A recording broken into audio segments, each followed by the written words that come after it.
Everyone remembers the way their mother showed love. Some through hugs, some through words. My mother? She showed love through food. And I didn't realize how much love was packed inside that little lunchbox until the day it stopped coming. The sun was barely up when my mother's alarm went off. She'd tiptoe into the kitchen, her hair tied up, eyes still half closed, and begin cooking.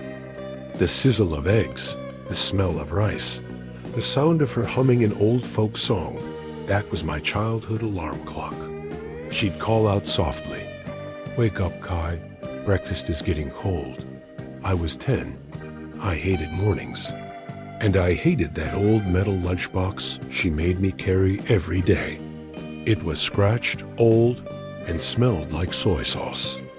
Everyone else had these fancy cartoon lunch bags, and I had this dented silver box from the 80s. I'd grumble, "Mom, can't we just buy lunch at school like everyone else?" She would just smile that patient smile and say, "You'll understand someday." At the time, I just rolled my eyes. Sunday felt like it would never come. Lunchtime at school was pure torture. The moment I opened my lunchbox, the smell of garlic and fish sauce would fill the classroom. The other kids would laugh. One would always ask, "Ooh, what's that smell?" I'd just whisper back, embarrassed, It's nothing." I wanted to hide it, to just disappear. So I started leaving my lunchbox at home, lying that I'd already eaten.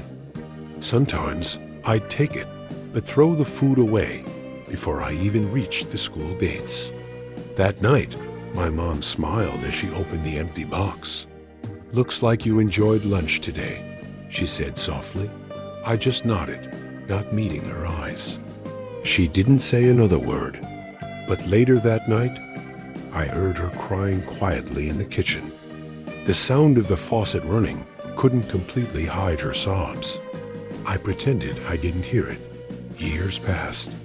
High school came with a heavy dose of teenage pride, loud music, and a desperate need for independence.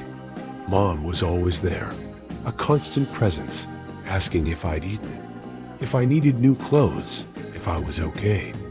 Her questions felt like an invasion. I grew tired of them. I just wanted space. So I gave her silence. Every morning, she still packed a lunch for me, even when I told her not to. She'd leave it by the door, wrapped neatly in a napkin. Sometimes I took it, sometimes I didn't, but she always cooked anyway. It was her silent way of reaching out, and I was too busy pushing her away to notice. Then came college. A new city, a new life, freedom. My mom cried when I left. I didn't. I just said, "I'll call when I'm settled." Days turned into weeks, and weeks turned into months. I was always too busy. She would text me photos of food she'd cooked. A picture of my favorite fried pork with the message, "Made your favorite today. Miss you." I'd see it and just leave her on read. It was easier than replying, easier than admitting I missed her too. It was a Wednesday. I was 27. Work was a nightmare, deadlines piling up around me like a fortress. Then my phone rang. It was Dad. His voice was shaky, broken. "Son, Mom collapsed this morning." In that moment, time just stopped. The world went silent. The hospital smelled like disinfectant and fear. She lay there, looking so pale and smaller than I remembered her. Her hands, the same hands that cooked for me, that tied my shoes, that packed every single lunch, trembled weakly as they reached for mine.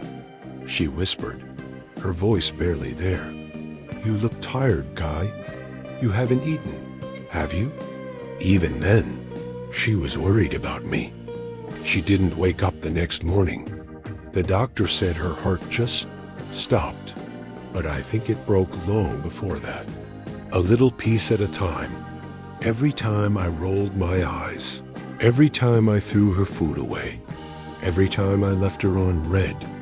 When we were cleaning her room, I found something on her nightstand, my old, dented silver lunchbox. Inside was a neatly folded note and a meal. Rice, pork, and vegetables.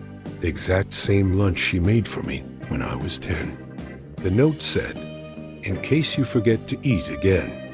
Love, Mom." That was the moment I finally broke. The dam of unspoken grief and regret burst, and I sobbed, clutching that cold metal box. Now, I'm a father myself. Every morning, I pack a lunch for my daughter. It's not because it's easy or convenient. I do it because I finally understand. Every piece of carrot I cut, every grain of rice I scoop is a tiny piece of my heart. When I close the lid of her lunchbox, I whisper quietly, "Thanks, Mom." And somewhere, I like to think she hears me. A mother's love doesn't always speak. Sometimes it cooks, it waits, it forgives, even when we don't deserve it. It's a quiet, steady warmth that we often take for granted until it's gone. So if you still can, please call your mom today. Tell her you love her. Ask her how she is, because one day, that call might be too late. Thank you for watching. Don't forget to subscribe for more stories that touch the heart.